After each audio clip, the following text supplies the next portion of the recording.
evening. My name is Melissa Harris, and I serve as the Deputy Superintendent for Community Empowerment, Innovation, and Partnerships. It is my pleasure to welcome you to tonight's Region 5 Comprehensive Master Plan Town Hall meeting. We are happy that you've joined us for this very important night.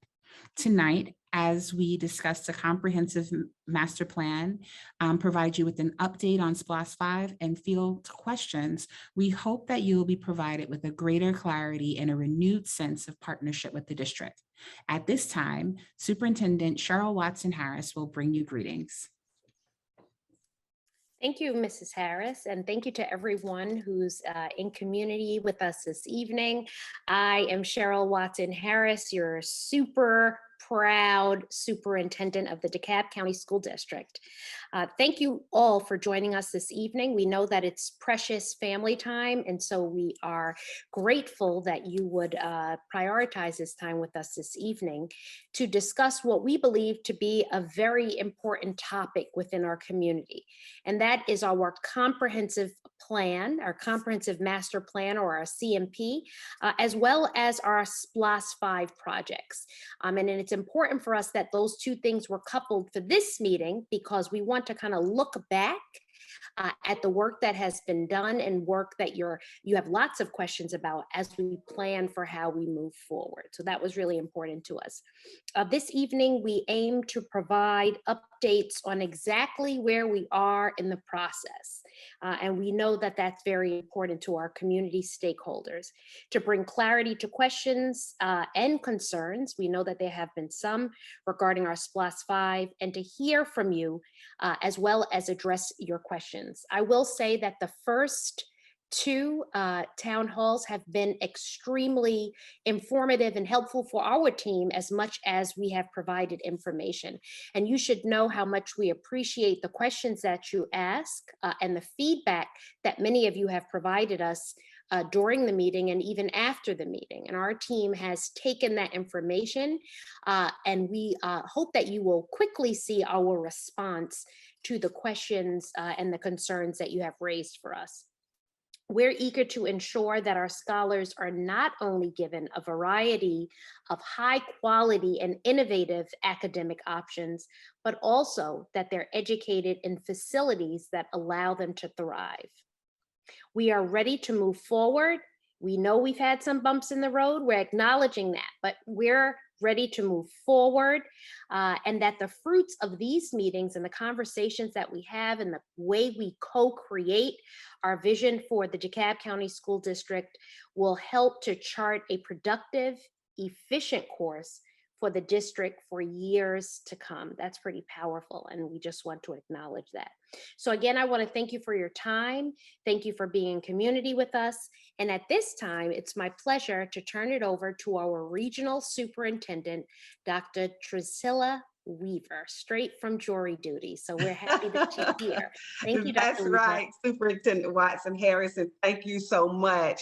And good evening, everyone. I would like to start by echoing what Mrs. Melissa Harris and Superintendent Watson Harris has said, that we thank you for taking time out of your busy schedule to join us this evening. We know that this time is precious, and so we do not take it lightly that you join us this evening.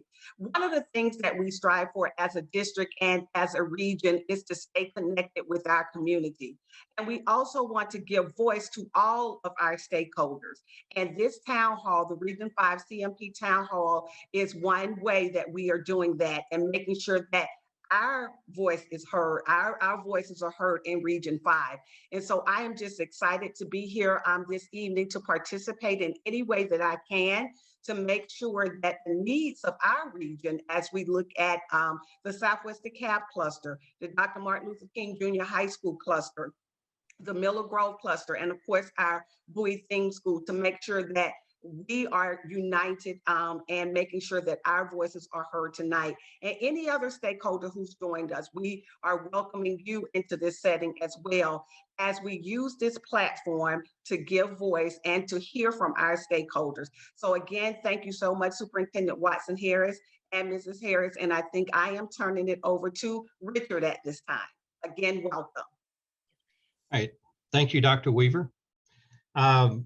Again, I want to welcome you to the district's Comprehensive Master Plan Regional Town Hall for Region 5. Tonight, we're going to focus on the eSPLOST 5 and facility improvements, and also we'll provide an update on the CMP, but we won't be showing any options tonight. Just so you know, this is the same presentation that we're going to be doing at each night. We've done the same on the 17th and 18th of this week. The only difference will be each night we will be focusing on the projects, and you'll see later in the slides, we'll be focusing on the projects for the region that we're presenting to. So tonight we'll be talking about Region 5 projects, and you'll see briefly the projects for the other regions. If you're able to and would like to, we do have 4 more of these presentations. On the 24th, we'll be presenting to Region 2. On the 26th, we'll be presenting to Region 7. On the 30th, we're presenting to Region 6. And on the 1st, we'll be presenting, on the 31st, we'll be presenting to Region 1. Go ahead, Hans. So tonight, our agenda, we're going to be looking at the eSPLOST and facility improvements. We'll do an overview of the eSPLOST program. We'll be discussing the current projects in Region 5. Then we'll have a CMP update and a timeline to completion on the CMP. And then we'll spend the majority of the time answering or trying to answer the questions that the community has. All right, thank you, Richard. And I want to reiterate what Richard was saying, that the objective of tonight is a focus on facility improvement and particularly eSPLOST. eSPLOST, we'll go over what that is, what that means. Is a really important funding source for as we're looking at implementation of the recommendations that come out of the CMP. So we wanted to make sure that while options for the CMP are going to be coming at the next set of town hall meetings, we'll talk a bit more about that when we get to the CMP update. We didn't want to wait until then to come and one, give the community an opportunity to ask us questions so we could answer them, but also look at the facility improvements, a lot of the things that have come out of previous planning efforts, looking at what are we currently doing, particularly with eSPLOST, and then how that leads into the future, particularly with the CMP. So, as we're looking at eSPLOST and facility improvements, it's important to have an understanding of what eSPLOST is and how it relates to facility improvements for our schools, and by that, how it relates to the Comprehensive Master Plan. eSPLOST stands for Special Purpose Local Option Sales Tax. That is a 1 penny sales tax on all goods and services sold in DeKalb County. The revenue from this sales tax is used by the school district to fund capital projects and purchases. For DeKalb, that has meant new facilities, new classrooms, major and minor renovations at nearly every school, as well as purchasing new technology and equipment. This penny sales tax generates about $500 million over 5 years.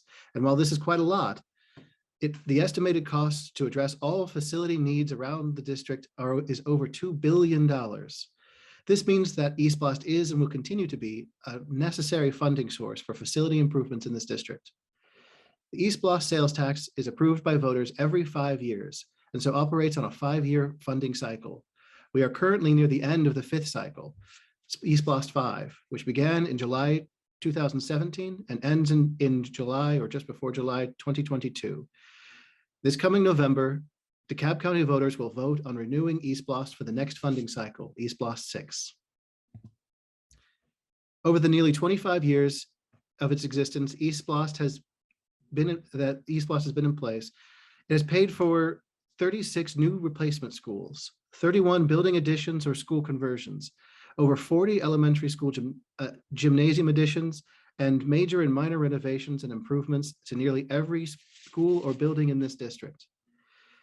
To show the extent of the impact of eSPLOST, we have listed some of the major improvements that eSPLOST has paid for in each region from eSPLOST 1 to now. I'm going to skip over a lot of these in the interest of time and skip directly to Region 5 for tonight. However, I encourage anyone interested to go to the CMP webpage and download this presentation or attend the other CMP regional town hall meetings that we're having over the next week or so.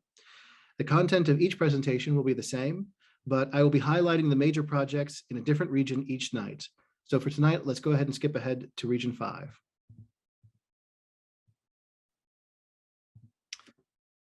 So as you can see, in Region 5, East Boston 1 helped pay for the building of, helped pay for Martin Luther King Jr. High School, 9 new elementary school gymnasiums. East Boston 2 paid for Miller Grove High School. East Boston 3, Flat Rock Elementary School. Martin Luther King Jr. High School Edition. Miller Grove High School Edition. East Boston 4, Southwest DeKalb High School Edition. Now keep in mind, this is not a full listing. These are only some of the major projects, such as new schools and additions. As I said before, every school in this district has been improved as part of the East Boston program.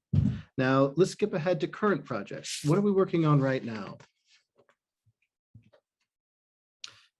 While we're coming to the end of sales tax collections for East Boston 5, we are still very much in the middle of construction. Let's once again skip ahead to Region 5. As I said before, if you're interested in the other regions, I encourage you to go on the CMP webpage and download this presentation, or attend the other CMP regional town hall meetings that we're having over the next week or so, or do both.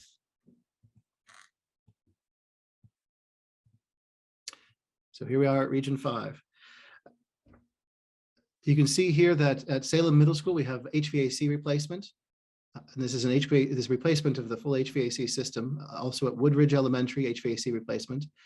Farrington Elementary, roof and plumbing fixture replacement, as well as some site improvements. Browns Mill Elementary, a roof replacement. New security vestibules for Bob Mathis, Rainbow, and Woodridge Elementaries.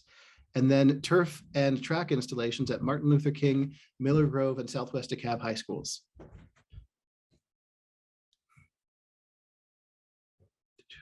So speaking of the complete, some of these you can see are already completed or in the process of being completed. Some of them are in design, some of them are in procurement, but we are hoping to have all of our East Boston 5 projects completed over the next 2 to 3 years. So speaking of completed projects, I'm going to jump ahead once again to take a look at what has already come out of East Boston 5. So some good news is that in East Boston 5, we have already completed 3 new elementary schools. That's John Lewis Elementary, Doraville United Elementary, and replacement Indian Creek Elementary. We've replaced 19 elementary school playgrounds and have so far completed turf and track replacements at 6 of our high schools, with the rest being completed in the coming months. We have completed plumbing fixture replacements at Bowie Theme Elementary and Oakview Elementary, and have completed perimeter fencing projects at 24 schools in groups A and B, and there's 12 more schools in fencing group C that we're currently working on. So just to give you a look at what these projects look like, you can see here the beautiful fields and tracks that we have installed at Cedar Grove High School and Redan High Schools, and Southwest DeKalb and Arabian Mountain. And I always have to remind myself that these are real pictures. They're not renders. They're really that beautiful. So you can see here the new Indian Creek, a wonderful new facility. And this is the same prototype design used at the new John Lewis and Doraville United Elementaries. I really love that foyer. And finally, you can see the new touchless plumbing fixtures installed at Oakview Elementary and Bowie Elementary. While these may not look as pretty as the previous improvements, I can assure you that these new fixtures are having a real positive impact on these schools. These projects are just the beginning of what we are already working on. As you saw earlier, we're still working on dozens of projects that will improve schools across the district. Some are nearing completion, some are still in construction, and some are still being designed. But we expect to have most or all of these projects complete in the next 2 to 3 years. So now that we have talked about what we did in the past and what we are doing now, let's take a moment to focus on what we're doing next. Hopefully by now, everyone is familiar with the CMP or Comprehensive Master Plan. This will help guide the future of the district's facility improvements, including making recommendations on what will be included in the next round of East Boston funded facility improvements. At the moment, the CMP team is working on putting together options and recommendations that will be presented next month at another round of regional town hall meetings.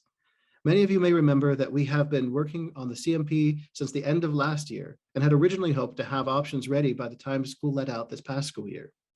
Unfortunately, this timeline slipped into the summer, and with preparation for school start and leadership change in operations, the CMP was more or less on hold until earlier this month.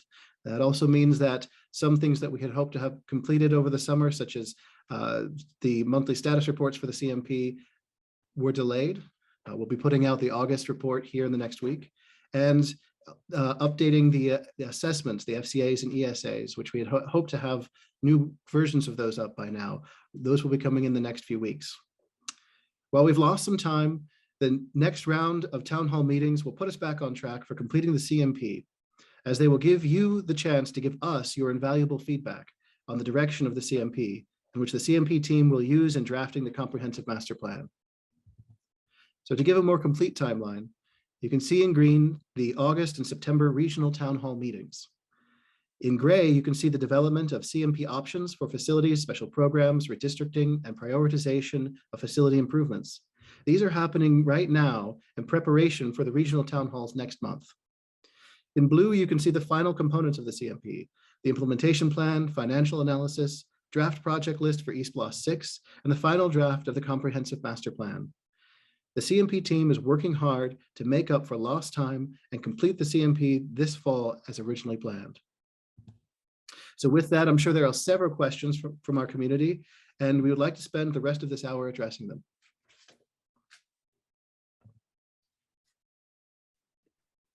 Thank you so much, Hans and Richard, for your presentation. Before we jump into questions, I'd just like to acknowledge Board Member Deidre Pierce and Board Member Allison Gewirtz that are joining us virtually. The first question that we received from today: how can we move forward when the FCA and ESA reports have not been validated? We have a lot of the data from the ESAs and FCAs. We are continuing to validate them and we're continuing to look at them. However, a lot of the planning work, a lot of the options, especially where we are right now, is looking at big picture things. Where do we need capacity? Where do we need, what big projects do we need? And those are things that we can begin to look at even if we don't have a perfectly detailed, itemized prioritization of needs that the FCA would give us. So, and with that, we're finalizing that data now. So it will be out. Our goal is to have that online and viewable by the public so they can continue to give us feedback before those options are presented. Thank you so much. There's another question that came in that raises the question of the timeline for SPLOS 6. Recognizing that projects in SPLOS 4 are still going on and some of the projects in SPLOS 5 haven't started yet. Could you talk a little bit about the timeline for when these projects are projected and reasons that projects may be delayed? So Sure. Go ahead, Richard. I'll start and then you can fill in, Hans. The SPLOS 4 projects that are still in construction are some gym HVAC projects that were added to the program in March of last year. So those have been through design, and I believe they are all in construction right now. And that would include High Tower and several others. As far as SPLOS 5 goes, the projects that haven't started yet, we have a number of the large capital improvement projects that are currently in design. And of those, we have 20 that will, well, let me start with this. In the MSR, the monthly status report that you can find online, on page 7 in table 5, it shows the projects and the current budgets for those projects that are in design, procurement, and design. And right now we have 14 projects that are in design procurement totaling just over $84 million. We have 14 projects that are in design, and that totals just over $75 million. And then 9 projects that are in construction procurement totaling $18.5 million. So there's a large number of projects that are in design or about to start design. And the aim is to complete those projects over this summer, next summer. Mm-hmm. So the projects that will be completed this summer, we'll have 20 projects that are completed at the end of the 2022 summer season. And then we'll have an additional 16 projects that will be completed over the 2023 summer. Mm-hmm. Yep. Did you have anything else to add, Hans? I'd like to just ask another question before Mr. Williams goes. Thank you, Mr. Boyd. Where can our stakeholders find that information that you just shared? Okay, it is What on our is the easiest design, way? on our Thank you. website. And what I'll do, I'll drop the link, and I had done this last night as well. I'll drop the link into the chat, and everybody can find it there. But we do have actually, I might be able to pull that up quickly. I can open the right tab. So if you go to community on our website and then go to eSplost on the left-hand side, and the third item down is status reports and audits. If you click on that, you can see all of the status reports all the way back to 2008. So you can go to 2021 reports, and then July 2021 is the latest that's posted. Thank you so much, Mr. Boyd. And what we may want to do is maybe at another time during this meeting, if maybe Hans, I'm not certain who's sharing the screen, but maybe if we can walk the community through exactly the process you just took, so we can just give a visual of how to get there. I think that that could be helpful to some people. Dr. Weaver, I see you have your hand up. Before I go to you, there is a question, Hans, if you could go back to the slide that show the schools with projects and due dates again.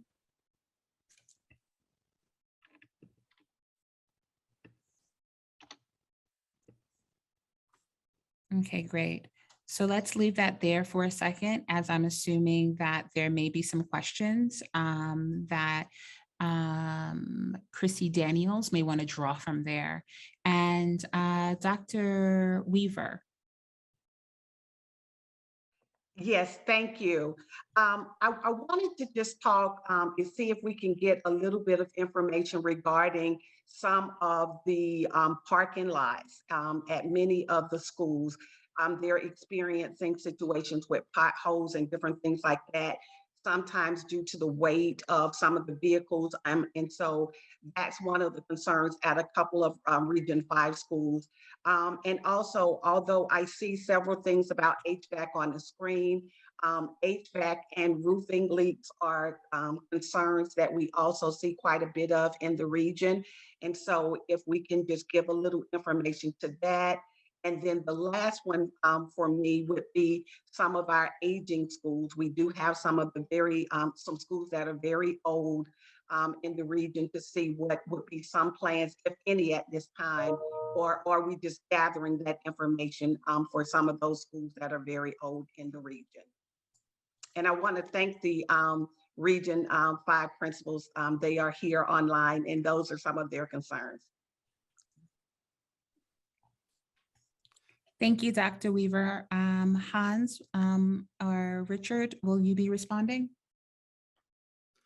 Well, I can respond first. The CMP, part of the facility condition assessment of the CMP, is looking at the condition of our parking lots, of the concrete and asphalt at all of our schools.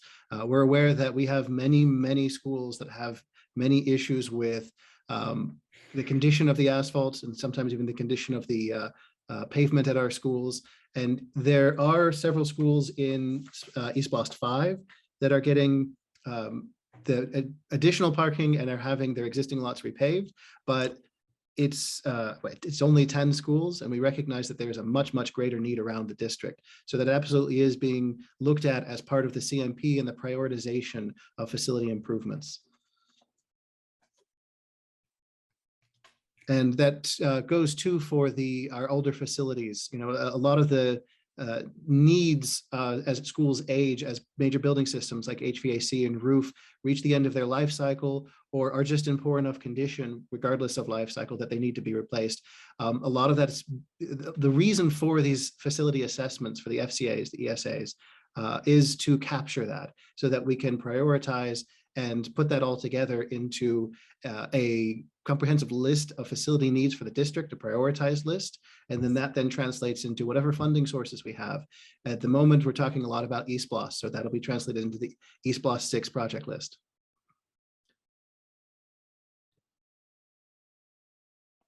Thank you. Thank you so much. What is the typical span for an HVAC? Uh-oh, the question just moved away from me. Okay. What is a typical span for an HVAC replacement project from the time it is approved until the time the HVAC system is installed and working well? I will say, and I'm not sure which approval because there are actually multiple approvals from design to construction, et cetera.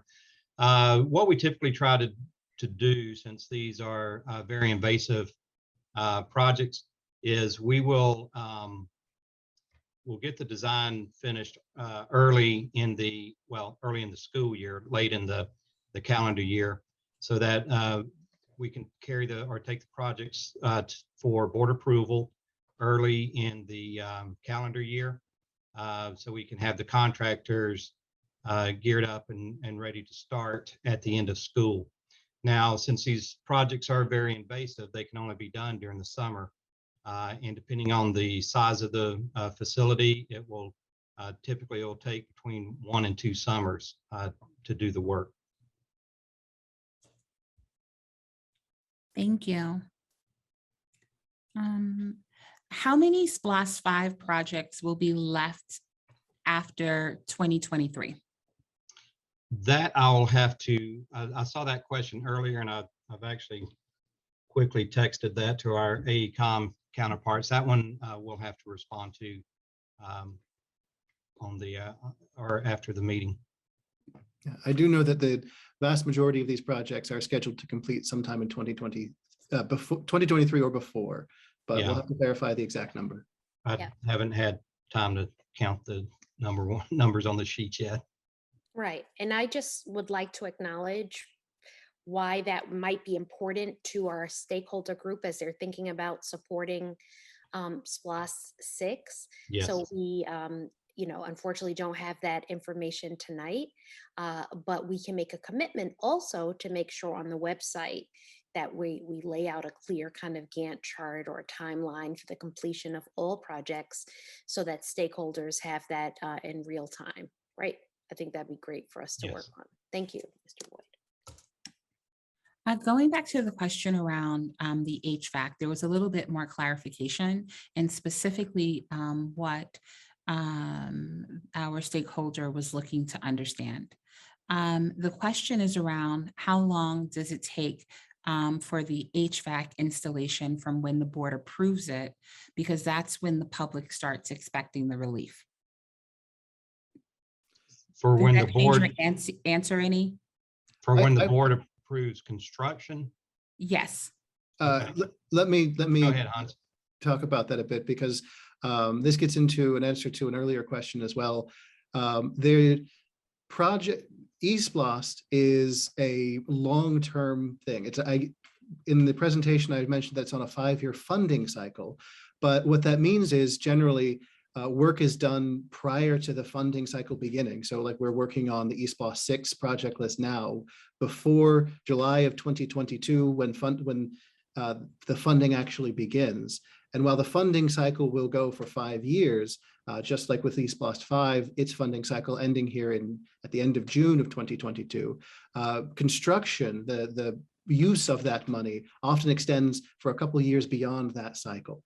And so quite often, the board will approve a project list, especially depending on how detailed of a project list we put out at the very beginning of an eSPLOST. And it may be many years. It'll be right up front that these projects won't begin for another 2 or 3 or 4 years as we make our way through that program. At the same time, we've had several projects that have been added to eSPLOST 5 on the tail end within the past 2 years. So quite often projects, especially these big renovation projects, will be approved by the board and funded years before the design and construction actually begins.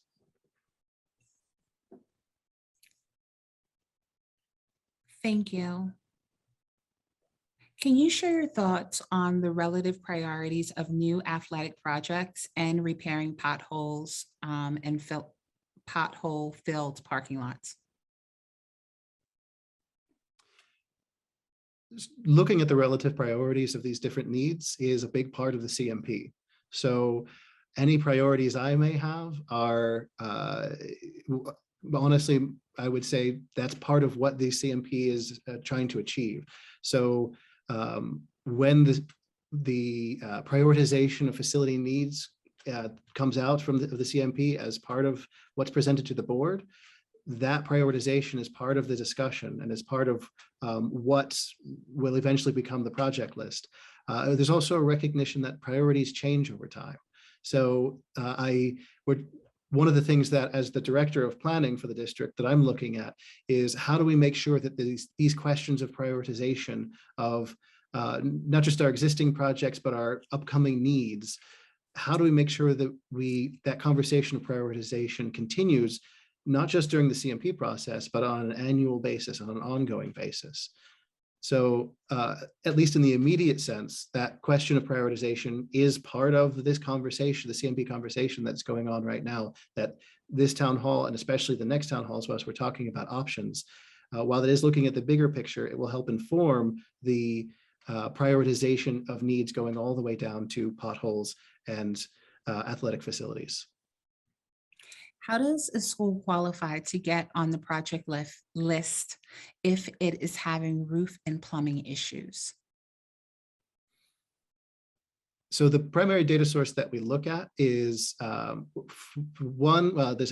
two primary data sources, I would say, actually. One is absolutely the facility condition assessments. These are both the ones that we've just currently done, but even going back to the FCAs that were done in 2015. But then also we talk with our regional maintenance supervisors. We talk with the folks that are in charge of keeping these roofs from leaking, that are repairing these roofs right now, and say, what are your priorities? What are the biggest fixes? And let's make sure that those are on the list or at the top of the list. Thank you. Could you share who are the members of the CMP team? Sure. We've actually updated the FAQ on the Comprehensive Master Plan website. That's dekalbschools.ga.org/comprehensive-master-plan. Hopefully someone can put that into the chat for me. On there, on the left-hand side, you'll see several different tabs. One of them is FAQ, frequently asked questions. One of those questions is that we updated today. Who does the CMP team consist of? So we've outlined it in the CMP team as in three different ways. One is the core team. That's the district staff, mostly operations staff, our consultants, contractors that we've brought on to help us from Perkins and Will, also Jacobs for doing the facility condition assessments, and Cropper GIS for demographics. So on the district side, that's Richard Boyd, Interim Chief Operations Officer, myself, Hans Williams, Director of Planning and East Boston Programming. We have the GIS and planning analysts that work under me, Paul Sannon, David Yoke, Rosalind Brewer. Then we've got our primary Perkins and Will consultants, Barbara Crum, Stephen Brown, Jared Sewer. Then we have Joey Garcia and our Timo Garza from Jacobs, and Matthew Cropper from Cropper GIS. That's the core team. Beyond that is an extended team, which consists of our regional maintenance supervisors, our project managers, all the subject matter experts within the district that we can go to, our AECOM project managers, all of the folks that we go to get answers to specific questions, or to look to make sure that, as we're looking at different options or different needs, that, we get there on the ground and subject matter expertise. And then beyond that, we have a CMP governance committee that we have worked with that helps look at what is it that is happening with the CMP, what are these options, and helps refine those so that they can then be presented to DCSD leadership and then to the public. Right, and I would like to add to that, Mr. Williams, thank you so much for highlighting that we did hear that question in the last two town halls, and that we did post who we previously reported as being part of the CMP. I would like to say, as the superintendent, I am a member of the CMP committee, and making sure that everything that we're doing aligns to our strategic plan and our vision for the DeKalb County School District. But based on feedback that we've received from stakeholders in terms of the information that's posted online, we're expanding the CMP leadership team to make sure that while we had a lot of expertise in the facility side of the house, as I said in my opening comments, the CMP for us is not just about the facilities upgrades. It's also about making sure that our students have access to innovative and high quality academic experiences. So we will be including our school choice leadership team, as well as our representation from our curriculum and instruction and our under our Deputy Superintendent of Community Empowerment, Innovation, and Partnerships. We have looked at ourselves as part of that, but we want to make sure that it's called out specifically for our stakeholders who all is informing the direction of the CMP. So I thank you, Mr. Williams. Thank you. Thank you. I'm sorry, and we also just wanted to acknowledge another board member, I believe, who has entered the space. We want to acknowledge board member Allison Gevertz and thank her for attending as well. Thank you, Superintendent. So there's a question around prioritization as it relates to HVAC systems and new bathroom fixtures. And so basically I'm combining two questions where there is a concern that there are newer school buildings that are getting upgrades to their HVAC and bathrooms, while there are older school buildings that still have their original bathroom fixtures. How do we make a determination on the prioritization? And you may have already said this, but it is a question that just came up again recently. Absolutely. We are absolutely, that is absolutely one of the things that we're looking with the CMP. How do we prioritize these disparate needs? I will say roof and HVAC, we tend to look at as being almost the bones of the building. These, it's really just not possible to learn well if you have, things leaking on your head, or if you're too hot or too cold, because the HVAC isn't working. But at the same time, the bathrooms, the plumbing are absolutely important, and they are part of that prioritization process for all of our facility needs. The age of the building, especially, we have so many older schools that looking at the age of the building is one of the steps. Looking at how the fixtures are functioning, looking at the condition of them is also part of that. Now, that's not to say that there aren't a lot of fixtures that need to be replaced that haven't yet. We absolutely have lots of those, and that's part of the prioritization is going on as part of the CMP. That'll be carried forward into these +6 project list and future facility improvement needs. Oh, you're on mute, Melissa. When will the enrollment projections for theme schools be posted? The enrollment projections for theme schools should already be part of the demographic data that was posted, that was put up by Cropper GIS. I think one of the things that we're going to do is make sure that the report, the demographic report that we have there, calls out, makes clear how our school choice schools were forecasted. They're absolutely included in the forecast, but it might not be as apparent just because a lot of the work that went into the demographic report done by Cropper went into underlying DeKalb County populations and how that might be affecting our schools. And those have the most direct effects on our neighborhood schools. A lot of our school choice programs, where the enrollment, while it may vary depending on the program, many of the programs remain relatively constant, or the factors that affect how their enrollment changes aren't as directly tied to demographics in the rest of the county. So it's not always apparent how that forecast came about. So it is a part of the existing demographic report, but we're going through and we're looking at all of our reports. We're looking at the FCAs, the ESAs, making sure that they get looked at, uploaded, re-uploaded, and recalibrated if needed. But we'll take a look at our inventory of special programs, our demographic report, and make sure that they're clearly communicating the data that needs to be communicated to show why it is that certain things might be presented in the options next month. Thank you so much. The FAQs state region cluster groups will meet to review FCA ESA scorecards. When will those meetings be held? What the approach that we've taken to the review of the ESAs and FCAs is to go to the PACs. There was around a lot of that activity happened in the spring, where we tried to meet with every single principal and every single PAC to say, please take a look at this data, take a look at these reports.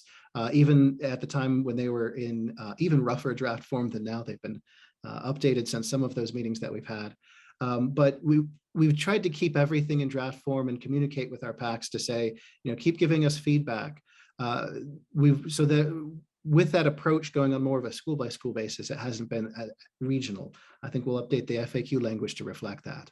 And that's currently the case as well. While it's been a little while since those reports have been updated, as I said, there was a pause in the CMP work over the summer. Now that we're back, before these options are presented in September, we want to get all of our assessment data, all of the data that is going into the CMP, updated, clarified, and make sure that we have an opportunity to once again get feedback from our schools to make sure the data as accurately as possible represents our schools. Thank you. There is a concern that Bowie Theme School isn't included in the Region 5 forecast. Neither is Oak Cliff Theme School included in the Region 1 forecast. I will take a look at that and make sure that if there are any discrepancies in which regions schools are showing up in, that we correct that. Also, there's a concern that's raised around the forecast for all theme schools are listed as pending. And that is a concern that had been raised earlier, and we will be making the adjustments that are necessary. So for the restroom fixture question, Hans, we're going to go back to it again. Based off of the feedback here, and I also just want to note that the person who wrote the original question did say that I didn't do a great job at trying to combine it together because it wasn't combined. They explicitly wanted us to really address these fixtures. And so I'm going to say, let's go back to it and I'll read the question as is. The answer to the restroom question didn't seem to address why we would upgrade newer schools over our older schools. Could we get back to that one? To be honest, I'd have to look at those on almost a case-by-case basis. In some cases, it might be that while the school itself is older, maybe the fixtures have been replaced more recently, or maybe in the planning process that went into SPLOST 5, which happened starting in 2015. So while we continue to look at this and update this, a lot of our current projects, the data and processes that went into it are a little bit older. It may be at the time that it was either the FCAs at the time, or it was believed that just the condition of those fixtures, what's the best way to put it? It's not so much on a fixture by, fixtures here versus fixtures there. It's also looking at what kind of work, how much work needs to be done at this facility. At least that was the approach at the time. If we're already coming in and doing this work, maybe we can do that work as well. For ESPLOS 6, we want to be looking more at whole schools, whole systems, and really making sure that we can address and bring all the standards of all of our schools up as much as possible. So that's a big part of what I mean by the prioritization that went into the project list that you're currently seeing up on the screen with ESPLOS 5 or any of the work previous. The approaches that we're taking now, we're trying to be more holistic so that we don't get as many cases of this school is receiving a certain level of renovation and this other school is in as much or more need, but isn't receiving that there's a clear prioritization of projects and schools, and that we keep that list of priorities updated on a yearly basis. Hans, I was going to add also, and not knowing the specific schools for the restroom fixtures, that some of the 20 to 25-year-old fixtures could very well not be functioning, or the fixtures in the 20 to 25-year-old schools. Some might have been broken or missing or not functioning. And then, as Hans said, the 50 to 60, those very well could have been replaced. But if we could get more specific information on which schools, we could definitely look into it. Real quick, I wanted to address, because this has come up a few times with the theme schools and school choice schools with the forecast. And so I'm looking at the website now, and I do now see what it is that's being talked about. When looking at the assessment data tab, there's an overview part of it that has general information about each of the assessments. And this is where we have the overall large, I think it's a 70+ page document of the demographic report that has the full DCSD forecast. And that's the forecast I was referring to that, yes, absolutely includes all of our school choice programs in schools. However, on the data matrix tab, it looks at individual schools. And that's where we have individual forecast reports, individual reports for each school. And the way that those reports were set up very much focused on neighborhood schools. And so it took a bit longer to get the school choice schools. And those are the ones that still say pending. So I see those, and we will get those updated with everything within the next few weeks. But those I think we already have and can get those updated pretty quickly. Okay. And in full transparency, Mr. Williams, I do want to just share with our stakeholder group that that was one of the issues raised by a stakeholder, and that we did have a meeting today as a larger cabinet team and leadership team to discuss these issues and gaps specifically and how we plan to address them. So again, we thank our community for lifting up areas that we need to continue to strengthen. And in addition to what Mr. Williams just shared, that we have been discussing exactly how to do that as a leadership team. So thank you. Thank you so much. The next question here. What role does the Board of Education play in setting priorities for new East Blast 5 projects? What role will the Board of Education play in setting priorities for CMP options? Is their role to vote on administrative proposals, or do they have input in the proposals that are being developed?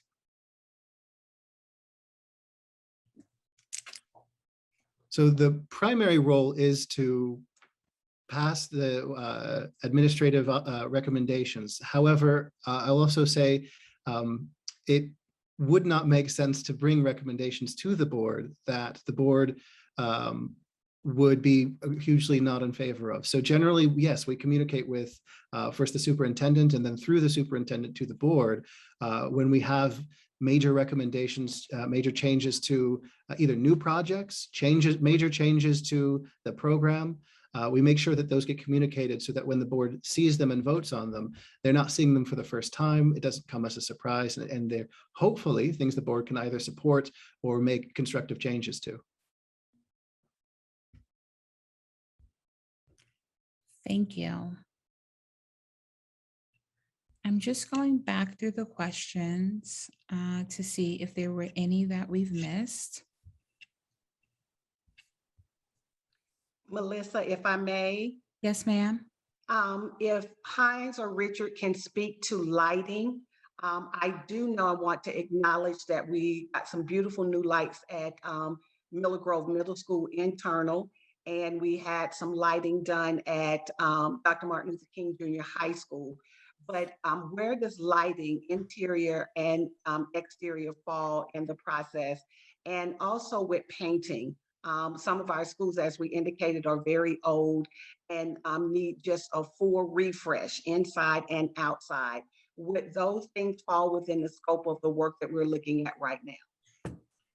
The both the lighting and painting are really their facilities maintenance projects.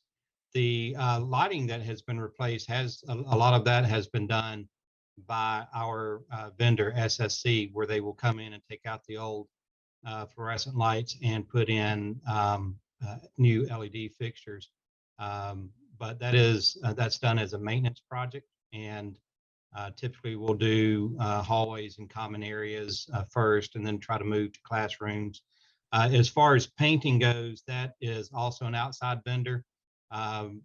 We, up until actually the last board meeting, we had not had that many painters. I think we've had a few, and I'm not sure how many we've had, but I know in 2012 there were a number of those that were no longer with the district.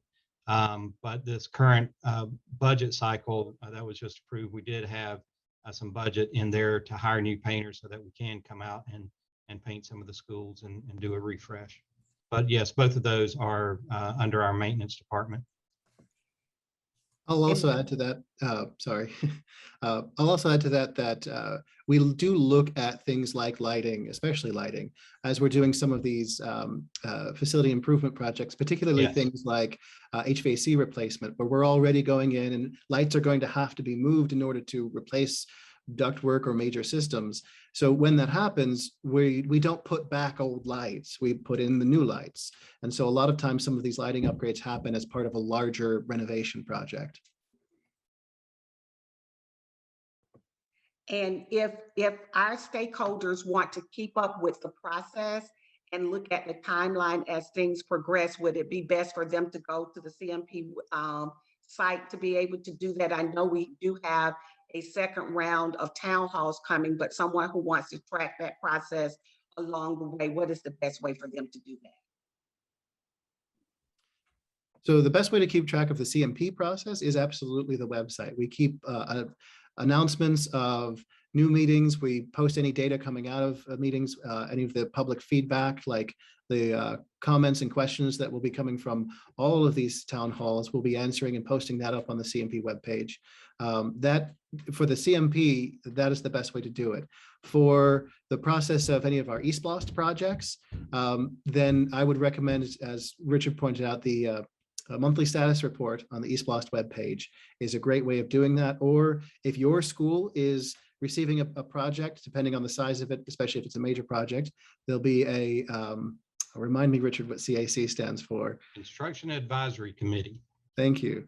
So there'll be a construction advisory committee and that members of the community can be a part of or can communicate with or just talk with your principal. We always make sure that the principals are part of those CACs and that they're apprised of these, the status of these projects, when that's happening, that sort of thing. Thank you.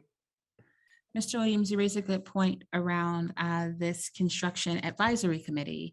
And so just so that we can get really, really granular for the community, if they wanted to be a member of the community advisory committee, how do they become a member? Mr. Boyd, you may be able to better answer that question. I'm not certain, but how would they know when the meetings will take place?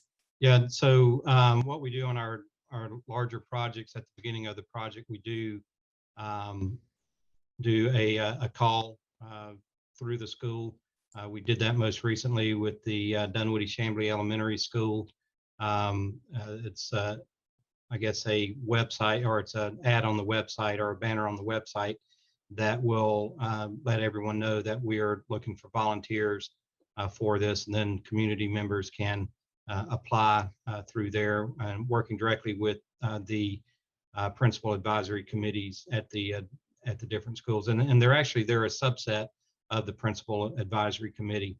Typically there are two people from the PAC that's on the CACs, and then community members, I think it's three community members as well on there. Thank you. And how many community construction advisory committees are active now? The question in the chat assumes that just is asking, maybe is it just for the new Dunwoody-Chamblee Elementary School? I would have to look and see how many we have right now. I don't have that number right at my fingertips. So we'll definitely ensure that that information is posted on our CMP website, which will also have all the questions that were answered this evening, as well as a video or recording of tonight's town hall that you can watch at your own leisure. We thank you all for the tremendous feedback and questions that you asked of us this evening. And now I'll turn it over to our superintendent, Cheryl Watson-Harris, to close us out. Thank you so much, Ms. Harris. Thank you, Mr. Williams. Thank you, Mr. Boyd, and everyone else who gave up their time. Regional Superintendent, Dr. Weaver, and all the staff from our community empowerment team that does such a great job putting together these town halls. Thank you again to our board members that joined us this evening, Mrs. Pierce and Mrs. Gavertz. But most importantly, thank you to all of our community members that came out tonight. We have many friends that have come out every night, and we appreciate your questions and you lifting up and continue to lift up some of the even similar comments that are made from town hall to town hall, because we should all be on the same page. And we want you to know that that is very well received. We will continue to take all of the questions in the chat, as well as those that are discussed during the meetings, to guide our improvement strategies. And we do expect you to hold us to task. Our goal this year and last year is to improve transparency, public trust, and communication. Those are three things that are very, very important to us. And we hope that you will see that in the way that we respond to these town halls. But again, we appreciate everyone for giving us this valuable personal time after hours. It's very much appreciated. And we hope that everyone has a safe evening and an enjoyable evening. So thank you so much.